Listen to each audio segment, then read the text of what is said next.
গাধাকে সৃষ্টি করার পর তাকে বলা হলো সকাল থেকে সন্ধ্যা পর্যন্ত তাকে ক্লান্তিহীন পরিশ্রম করতে হবে,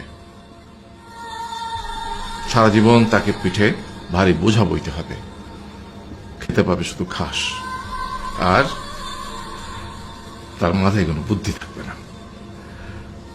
তার আয়ু হবে 50 বছর।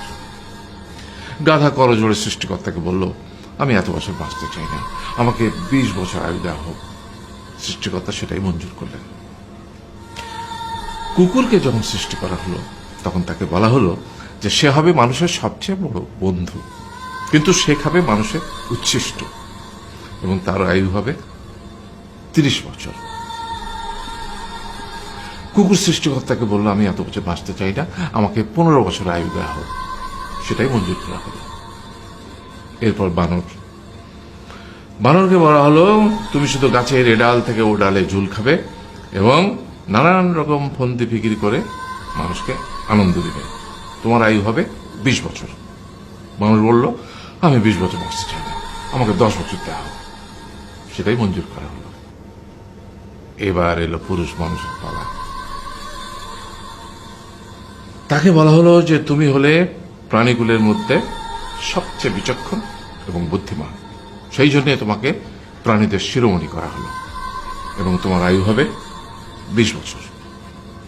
তখন পুরুষ মানুষ বলল, করজোড়ে বলল সৃষ্টিকর্তাকে যে 20 বছর আয়ু অত্যন্ত কম, হে প্রভু, আমাকে ওই গাধার সে যে 30 বছর আয়ু চায়নি সেটা আমাকে দেয়া হোক, ওই যে কুকুর 15 বছর ফিরিয়ে দিয়েছিল সেটাও আমাকে দেয়া হোক, আর যে বানর 10 বছর নেয়নি সেটা আমাকে দেয়া হোক। 20 বছর অত্যন্ত কম, আমি দীর্ঘদিন বাঁচতে চাই। সৃষ্টিকর্তা সেটাও মঞ্জুর করলেন। তারপর কি হলো? সেই থেকে ছেলেরা পুরুষ মানুষ হিসেবে বাঁচে 20 বছর, তারপরের 30 বছর সংসারের বোঝা পিঠে করে বয়ে বেড়ায়, সেটা কার মতো? গাধার মতো। তারপরের 15 বছর সে তার ছেলে মেয়েরা যা দেয় সেই রকম ঠিক কুকুরের মতো উচ্ছিষ্ট খেয়ে বাঁচে। আর তারপরে বৃদ্ধ বয়সে ঠিক বানরের মতো, যেমন গাছের এডাল থেকে ওডাল ঝুল খায় বানর, তেমনি এই ছেলের বাড়ি থেকে ওই ছেলের বাড়ি, আর নানান রকম ফন্দি ফিকির করে তার নাতি নাতনিদের আনন্দ দেওয়ার চেষ্টা করে।